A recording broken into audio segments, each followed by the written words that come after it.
Señor rector, señoras, señores, queridos amigos, quiero comenzar agradeciendo al rector de Guadalajara por habernos brindado esta hospitalidad y también muy especialmente al licenciado Raúl Padilla y a Enrique Krause, que en cierta forma han organizado este foro.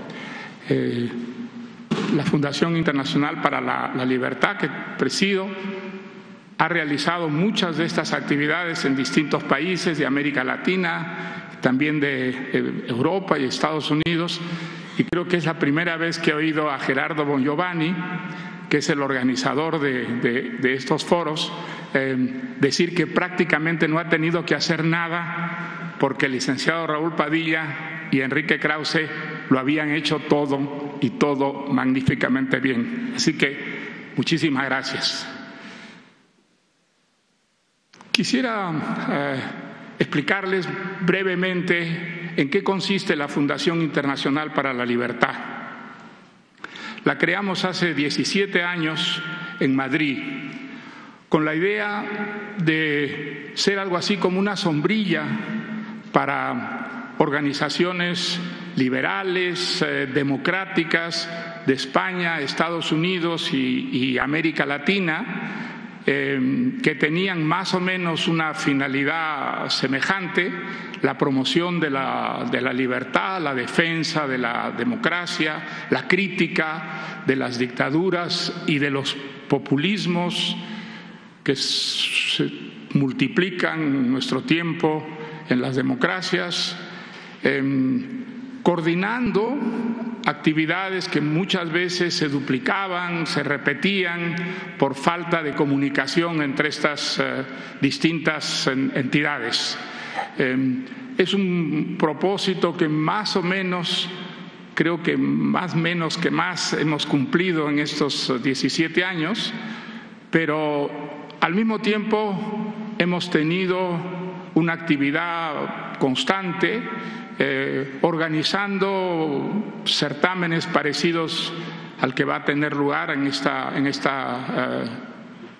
mañana, en distintos países y principalmente en países donde la democracia peligraba, estaba a punto de desaparecer en razón del populismo, y aunque hemos tenido actividades en Europa y en Estados Unidos, también nuestra preocupación fundamental ha sido América Latina, un territorio que, como ustedes saben, pues tiene en su historia y sobre todo en su historia moderna el grave peso de las incesantes dictaduras que han ensuciado nuestra historia y que han sido el gran impedimento para que América Latina se desarrolle, sea un mundo próspero, con igualdad de oportunidades para todos y una democracia que funcione realmente como debe funcionar una democracia de verdad. Desde luego, cuando uno pasa por un panorama contemporáneo de América Latina, tiene que sentirse optimista. La América Latina, cuando yo era joven, era una cadena de dictaduras de un confín a otro confín, con excepciones para las que sobraban los dedos de una mano, Costa Rica, Chile, Uruguay, y pare usted de contar. De esa América Latina a la de ahora, indudablemente ha habido un progreso. Hoy día las dictaduras son muy pocas, también sobran para ella los dedos de una mano. Y tenemos democracias nacidas de elecciones más o menos limpias, pero democracias en muchos casos corruptas, y la corrupción, desde luego, produce un desencanto extraordinario en aquellos a quienes las democracias deberían proteger y ayudarlos a prosperar, sobre todo garantizando las libertades. ¿Hay algún país latinoamericano que haya salido ya del subdesarrollo? Probablemente ninguno, pero hay uno que parece a punto de salir de ese subdesarrollo atroz que crea enormes injusticias en el campo social, en el campo jurídico, en el campo cultural y sobre todo no garantiza esa igualdad de oportunidades que es un principio que los liberales defendemos. Ese país es Chile. Es un país que está a punto de dejar de ser un país subdesarrollado. Es un país que ha prosperado extraordinariamente, sobre todo desde la caída de la dictadura de Pinochet y gracias fundamentalmente a unas reformas económicas que se hicieron durante esa dictadura y que luego tanto la izquierda como la democracia han tenido la lucidez de mantener en todos estos años. Eso ha traído a Chile una extraordinaria prosperidad desde el punto de vista económico y desde el punto de vista político ha ayudado a enraizar esta democracia de la que los chilenos prácticamente de todo el arco político se sienten orgullosos y defienden.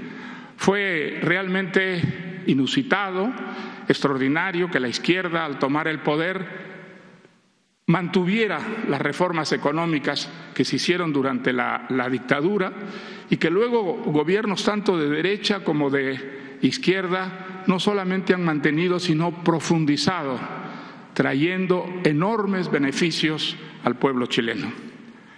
Es un tema del que resulta difícil hablar porque esas reformas económicas se hicieron durante una dictadura que fue, desde el punto de vista político, feroz, que pisoteó los derechos humanos, que encarceló, asesinó, torturó a los disidentes. Pero hay una cosa que hizo bien, y fue la reforma económica. Una reforma económica que es el modelo que todas las democracias del mundo que han verdaderamente prosperado, avanzado en el campo de la libertad, que es una sola, han sabido mantener todos estos años con beneficios realmente extraordinarios para el país. Hay que viajar por Chile, hay que salir de Santiago, hay que ir a provincias, hay que visitar pueblecitos que estaban, como ocurre en la mayor parte de América Latina, perdidos, como alejados de la mano de Dios, y descubrir que la prosperidad ha llegado hasta allí y que la sociedad chilena va beneficiándose extraordinariamente de esta profusión de las libertades, tanto en el campo político, como en el campo económico, como en el campo social, como en el campo cultural, etcétera. Hay países que han salido de las dictaduras, uno de ellos es el país mío, el Perú, pero donde la corrupción está verdaderamente socavando las bases de la democracia. Como ustedes saben, en el caso del Perú, los últimos 5 presidentes, y repito, 5 presidentes, están o presos, o prófugos, o juzgados fundamentalmente por ladrones. Es un caso verdaderamente dramático, trágico, pero no es un caso excepcional.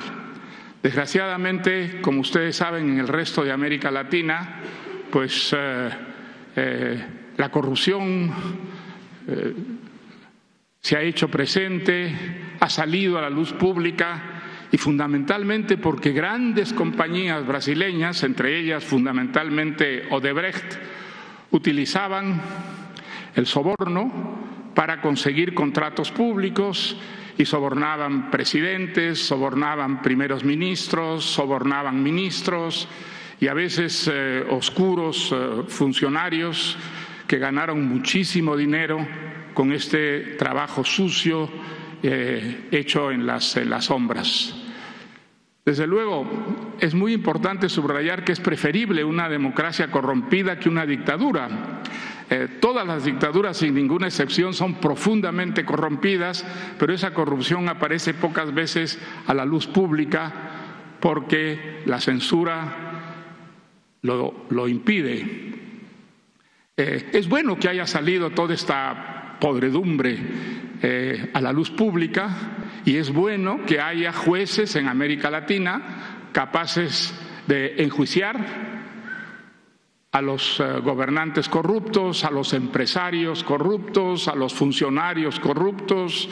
Es un saneamiento de nuestras instituciones de las que debería salir una lección provechosa cara al futuro. Hay un caso absolutamente dramático en América Latina, y es el caso de Venezuela. No hay probablemente en la historia de América Latina un caso parecido, un país que se haya autodestruido de la manera como lo ha hecho la tierra de Bolívar. El comienzo de esta tragedia es un comienzo democrático. El comandante Chávez ganó, como ustedes saben, limpiamente varias elecciones porque el pueblo venezolano pensó, a pesar de todas las lecciones de la historia latinoamericana, que un hombre fuerte, que un hombre con una personalidad viril podía resolver los problemas más rápidamente que las defectuosas democracias, que los mediocres gobiernos democráticos que hemos tenido. Y ese fue el principio del fin de la democracia venezolana. Cuando el pueblo venezolano reaccionó, ya no había elecciones libres, ya no podían los venezolanos decidir libremente quién querían tener en el gobierno, y estaban atrapados en esta situación que ha empobrecido salvajemente a ese país hermano. Es un país que, como ustedes saben, podría ser uno de los países más ricos de la tierra, es decir, tener uno de los más altos niveles del mundo gracias a sus riquezas naturales, y un país que se ha empobrecido de una manera, yo creo, sin precedentes en la historia de América Latina. Los venezolanos se mueren de hambre, no hay comida, no hay medicinas, no hay electricidad, no hay divisas, y por lo menos 3,5 millones, algunos dicen que hasta 4, han tenido que huir de su país, muchos de ellos a pie y en busca de la supervivencia en países vecinos. Esa situación trágica de Venezuela ha tocado un nervio en América Latina, y por primera vez, creo, en la historia ha habido una movilización de países democráticos encabezados por la Organización de Estados Americanos, que en el pasado incumplió muchísimas veces su tarea de defender la democracia, para defenderla de verdad, esta vez en el caso de Venezuela. Y es para los peruanos un motivo de orgullo que haya sido el grupo llamado de Lima, de muchos países latinoamericanos, quien haya encabezado el apoyo a la resistencia venezolana, a los venezolanos que con gran heroísmo, de una manera realmente ejemplar, tratan de restablecer la democracia perdida. Diré, entre paréntesis, que para muchos latinoamericanos demócratas nos ha apenado que México, que era un país integrante del Grupo de Lima y que había actuado de una manera tan solidaria con los países democráticos en contra de la dictadura de Maduro, haya optado con el nuevo gobierno por una posición neutral, como si se pudiera ser neutral frente a la peste bubónica. Frente a la peste bubónica no se puede ser neutral, hay que combatirla, y hay que combatirla con las armas de la democracia, como está haciendo la OEA, como está haciendo la Unión Europea, como están haciendo los países democráticos de América Latina, que por una vez se han movilizado en contra de una dictadura y en defensa de la democracia. Hay países que van mejor de lo que estaban. Hay países que solo ahora que recuperan las libertades, que tienen gobernantes sensatos, y me refiero a Argentina, descubren la enormidad del mal que el populismo causó. La derrota de la señora Kirchner, el triunfo de Macri y su equipo de gobierno fue recibido con entusiasmo, con gran entusiasmo, por los latinoamericanos democráticos. Un gobierno demagógico y corrupto como el de los esposos Kirchner había dejado al país en un estado lamentable y se pensaba que Macri y su equipo, un equipo de jóvenes preparados, inteligentes, que sabían perfectamente lo que había que hacer, al tomar el gobierno devolverían a Argentina no solo a la condición democrática, sino a la prosperidad que ha caracterizado siempre la historia de la Argentina, otro de los países privilegiados en América Latina por sus recursos naturales. Y sin embargo no ha sido así. Argentina sigue con el gobierno de Macri, con ese equipo magnífico, y digo que es magnífico porque he tenido la oportunidad de conocer a los principales colaboradores de Macri. ¿Qué ha pasado? ¿Qué ha ocurrido? ¿Por qué Argentina no sale del pozo y parece seguir hundiéndose en él cada vez? Entre otras razones, y seguramente hay varias, porque Macri no se atrevió, al ser elegido, a mostrarle al pueblo argentino el estado verdaderamente calamitoso y trágico en que la profunda corrupción, la demagogia y el populismo de los peronistas había dejado en el país. Y pensando que no se podía pedir más sacrificios a la sociedad argentina, optó, en lugar de mostrar la verdad y procurar atacarla en sus raíces y de frente, optó por el llamado gradualismo. ¿El gradualismo qué significaba? Significaba que en un ministerio, por ejemplo, donde los 2 últimos años la señora Kirchner había metido 2.000 o 3.000 personas, pues no se iba a suprimir los puestos esos añadidos absurdamente, demagógicamente por la señora Kirchner, sino se iba a reducir a 100, a 200 o a 1.000, y así en toda la panoplia de la vida económica y social. El gradualismo rara vez ha funcionado, en la mayor parte de los casos no ha funcionado, y ha convertido a quien optaba por el gradualismo muchas veces, sin serlo, en el responsable de la catástrofe económica que él trataba de resolver. Eso ha pasado en la Argentina, y hoy día Macri es visto por buena parte de los argentinos como el gran responsable de una catástrofe que fue forjada por los gobiernos peronistas de los Kirchner. No sabemos si él va a ganar las elecciones que están en vías de realizarse. No sabemos si va a volver el peronismo a seguir hundiendo, destruyendo a la Argentina, que fue, como ustedes saben, un país del primer mundo antes del peronismo, y si eso va a significar una regresión más hacia el modelo venezolano de un país que debería encabezar al resto de América Latina por la enorme, la gigantesca riqueza de sus recursos naturales. Creo que hay lecciones que aprovechar de estos casos verdaderamente trágicos.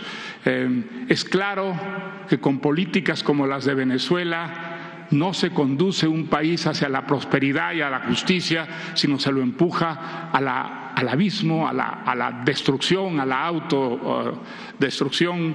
Es evidente que el pragmatismo, pragmatismo generoso, idealista, puede muchas veces, en la mayor parte de las veces, me atrevería a decirlo, ser contraproducente y aumentar los problemas que se quieren resolver. En muchos países latinoamericanos había guerrillas que han desaparecido gracias a unos acuerdos que las organizaciones internacionales han favorecido, y esto ha creado, por lo menos en Centroamérica, una paz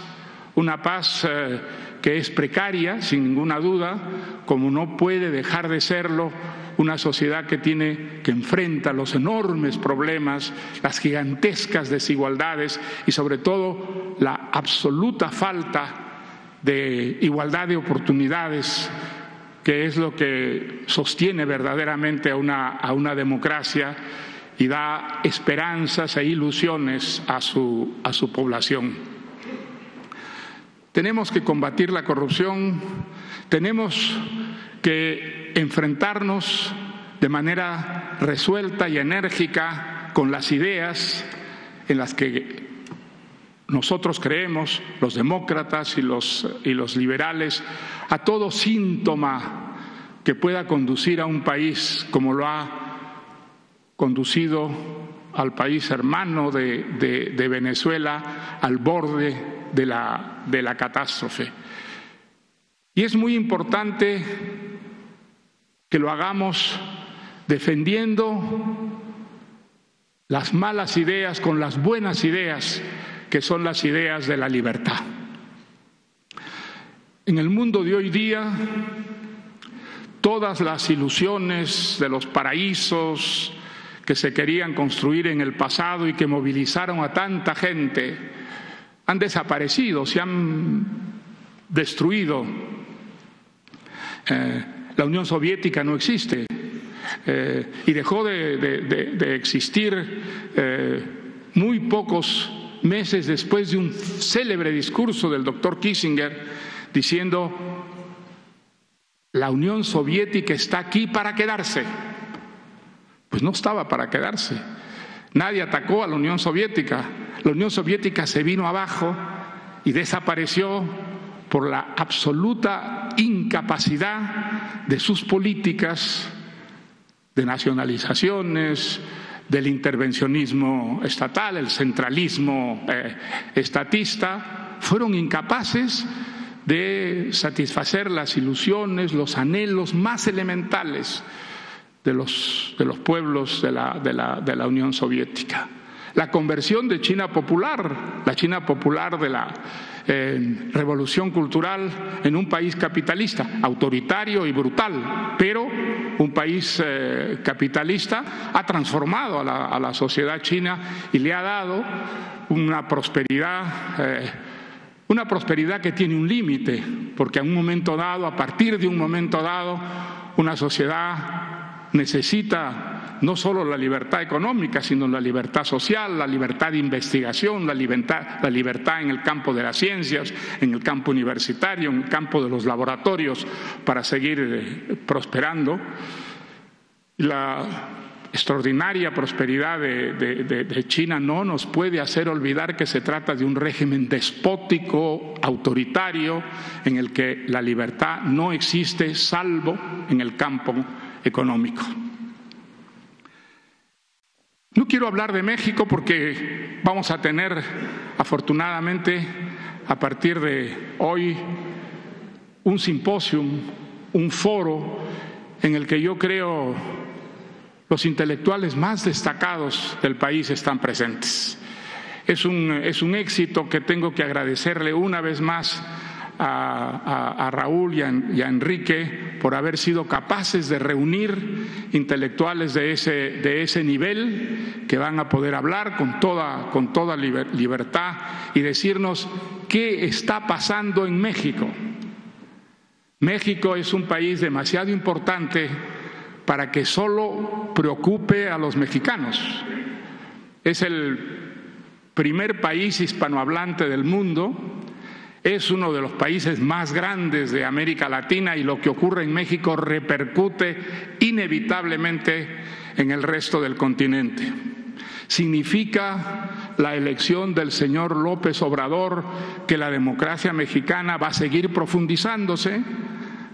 ¿O significa un retroceso?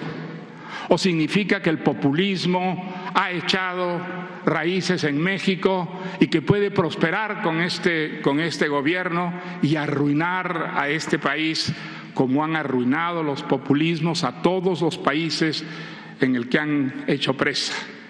Pues vamos a oír a los intelectuales mexicanos hablar libremente, intercambiar ideas o controversias en el curso de esta sesión. Es una sesión que vamos a escuchar ávidamente, entusiásticamente, todos quienes estamos aquí, y estoy seguro que de estas mesas redondas van a salir algunas enseñanzas que procuraremos, hablo en nombre ahora sí de la Fundación Internacional de la Libertad, de promover por el resto de América Latina y del mundo. Termino como empecé, agradeciendo muchísimamente al señor rector por la hospitalidad que nos brinda y una vez más al licenciado, a Raúl y a Enrique por haber hecho posible este foro. Muchas gracias.